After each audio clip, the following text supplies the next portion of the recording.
yacu irazimiye kubw'amaso y'abantahumye mbese mugenzi birakwiriye ko Ega biremewe yuko abakozi b'Imana bagira bagendanira mu buryo bwo kubacungerera umutekano. Nigeze gusoma muri Bibiliya mu bami ba kabiri igice cyawo ca 6 umurongo wawo wa 15 havuga inkuru y'igitero kigeze kugabwa umuvugishwa n'Imana yitwa Elisa. Ico gihe uwo bagendana cyangwa bakorana yaragize ubwoba ahagarika umutima, ariko Elisa aramubwira arasenga asaba Imana ngo imugurura amaso ashobore kubona ingabo zibakikuje ziteguye kubagwanira. Nukuvuga iki, hariho ibitero bitubako twebwe tutamenya, kandi hari n'ibitero Imana itugwanira twebwe tutabonye. Hari ingabo nyinshi z'Imana zitugendanira zikagwana intambara twe tutabona, tukisanga twazitsinze ariko atari twebwe twazigwanye, kubera ko hariho abamarayika badasanzwe, hari ingabo zidasanzwe zigendera hejuru yacu twebwe tutabonesha amaso. Izo zitugwanira intambara tubona nizo tutabona, ugasanga intambara wayitsinze ariko utigeze unayigwana. Ibyo tubisanga aho mu bami ba kabiri. Ahandi ni muri Zaburi igice cya 34 umurongo w'indwi hatubwira ngo umumarayika w'Uhoraho ashagaje impande zose z'abamwubaha akabarokora. 30 nako kuri 20 haca hatubwira ngo bamwe bizigira imikogote abandi bizigira amafarasi, ariko tuba tuzokwizigira izina ry'Uhoraho Imana yacu, Imana ihabwa icubahiro. Nukuvuga ngo abantu b'Imana bakwiye kumva ko hari abamarayika bo mwijuru babacungerera ubuzima, babacungerera umutekano. Hariho abantu bizigira imikogote. Iyo baze kwizigira imikogote ukizigira abagukikuje impande n'impande kugira urengane, hakaba hariho abantu babanza kukwitangira imbere. Nibyo muri iyi minsi y'imperuka aho ubona umuntu n'umuvugishwa n'Imana yitwa ngo akora ibitangaza ngo akiza abandi. Wowe ukiza abandi ukazura abapfuye, ariko ukabuto ufise ubwoba bwo gupfa ku buryo utegereza kugendanirwa n'ababodyguard. Ibyo bintu mu by'ukuri tubwizanye ukuri si iby'Imana. Uri umubwiriza butumwa, uri umupasiteri, uri umuvugishwa n'Imana, kandi abantu babikora bakugendanira, bagufukamira, bakunamira, bakagucira inzira, bo bazi ko bariko bakorera Imana. Abo bantu bose ntibazi ko bariko barazimira, ntibazi ko bariko barayoba, ntibazi ko bariko bakorera ibintu bitagira ingero, ibintu Imana itazobashimira, ibintu ahubwo bazosanga bagize ikigirwamana. Imana idufashe cyane. Imana iravuze ngo bamwe bizigira imikogote abandi bakizigira amafarasi, ariko tuba tuzokwizigira Uhoraho Imana yacu, kubera ko abamarayika b'Uhoraho bashagaje impande zose kugira ngo badukingire. Iyo Mana yakingiye abo kwa Elisa, iyo Mana Dawidi yanditse akandika muri Zaburi, iyo Mana idukingira niyo n'ubundi twebwe twizigiye. Ni gute umuntu yari afise ubuhanuzi bwo kwicwa nka Yesu atigeze agira abamugendanira ku buryo bwo kumukingira umutekano? Mwibwira ngo yari kubabura? Ariko uyu munsi umuntu yitwa ngo amugurura abandi, yitwa ngo azura abandi, yitwa ngo akora ibitangaza mu ishengero, ariko n'ubundi umutekano we kumva udakwiye, ariko ayiracamo akarinda kwikikuza abantu baza kukamucira. Ibyo bintu ni iby'Imana. Mu Banyefeso igice cya 4 haratubwira ngo mwigane Imana nk'abana ikunda. Mu uyu munsi abitwa ko ari abana b'Imana, Imana irabaraba bugigatangara ikibaza abana abanje cyangwa nibi byabo.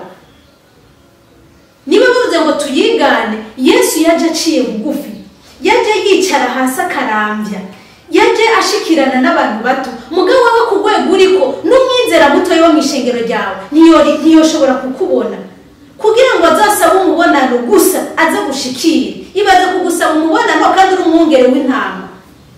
Imana idufashe. Wowe ufise ibiro wicaramo kugira ngo baze barinda gusaba randevu.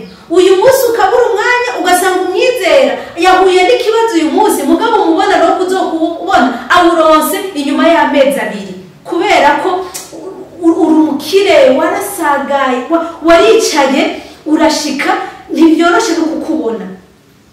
Uteye ubwoba uratinyitse ku buryo kugira ngo umuntu agushikire arinda guca ku nzego zitandukanye kugira ngo umuntu azashikire umwongere wiwe. Uwo n'umwongere w'intama. Imana idufashe cyane. Abantu benshi rero bari muri ubu buzima, iyo turiko turavuga ibi bintu abantu bumva umenga ni kwibasira abantu, ariko nugukura ubujiji, nugukura ubuzimire ku maso y'abantu. Ivyo bita ngo ni iby'Imana, bumve ko atari iby'Imana ahubwo ari iby'abantu nyene bigeneye, kandi iby'abantu nabyo bitangirwa impera n'abantu, ntabwo bitangirwa impera n'Imana. Birababaje kuba waritanzukira kuragendanira pasiteri, birababaje kuba waritanzukije ukaba wirirwa uracira akayira umuvugishwa n'Imana, ariko mu by'ukuri ibyo ukora utazobihemberwa kandi warabyitangiye. Imana igufashe cyane. Rero bene data bakunzi b'Imana, mwumve ngo niba uruvugishwa n'Imana, iki kigwa ukaba utari bwacige, nawe genda uciyigishe, wiyumvishe ngo Imana iragukingiye, wiyumvishe ngo Imana iratuzigama.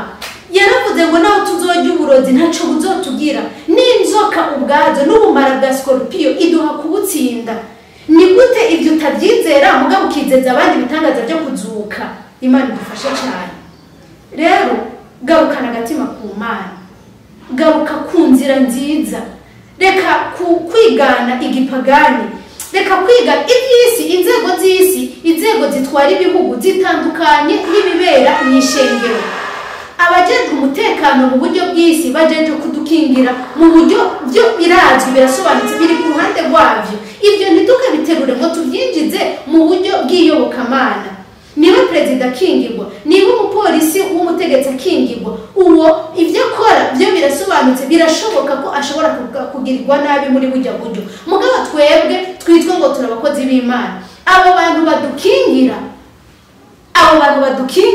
ntabwo aribo. Rega twebwe dukorera Imana ikomeye. Ni gute tutokwizera ko iyo Mana ikomeye dukorera ishobora kudukingira umutekano? Niba ibyo dukora ari byayo, tunafuye ntitwoja ku Mana. Rero nimushira ubwoba, abakora nibakorera Imana mu buryo ishaka, batayikorera mu buryo bw'abantu, batayikorera mu buryo bwo kwishira hejuru. Kugenda urafukamirwa ntabwo ari byo bikugira. Ushobora kwemerwa hano ku isi, bakunama bagafukama bakarambarara, ariko ijuru ritakuzi.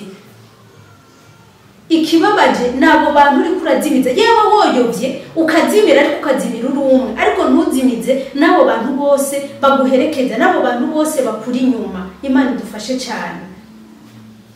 Rero bene data bakunzi b'Umwami, aya majambo twumve ko dufise Imana idukunda, Imana iturinda, Imana itwitaho, iducungerera umutekano. Abamarayika bashagaje impande zose kugira ngo bakingire, bazibire icyo cyose coza kitugirira nabi. Ninareka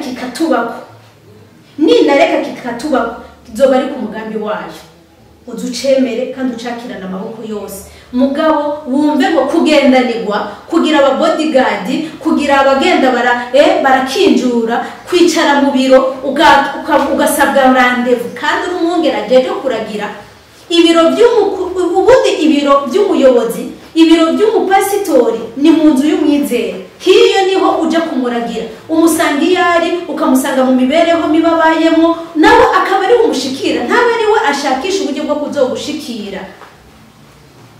Imana idufashe cyane. Rero bene data bakozi b'Imana bagenzi bacu, ubu butumwa kumbure bushobora kuba bugenewe wewe uyu munsi ku giti cyawe, utaravye uko abandi babikora, utaravye kuko bigenda birandukira, biva hamwe bija handi, wogira ngo ni ingwara yandukira. Kandi iyo ngwara ikandukira ari ingwara imeze nk'imibembe, kuko ingwara itakwegereza Imana, ikakwigiza kure y'Imana, ntabwo aba ari ingwara ikiza. Rero Imana idufashe kugira ngo uwo mugera mubi ukomeza kwandukira abandi, iduhe kuwucika ko, iduhe kuwukira mu izina rya Yesu. Isi yacu irazimiye kubw'amaso y'abantahumye, mbese mugenzi birakwiriye ko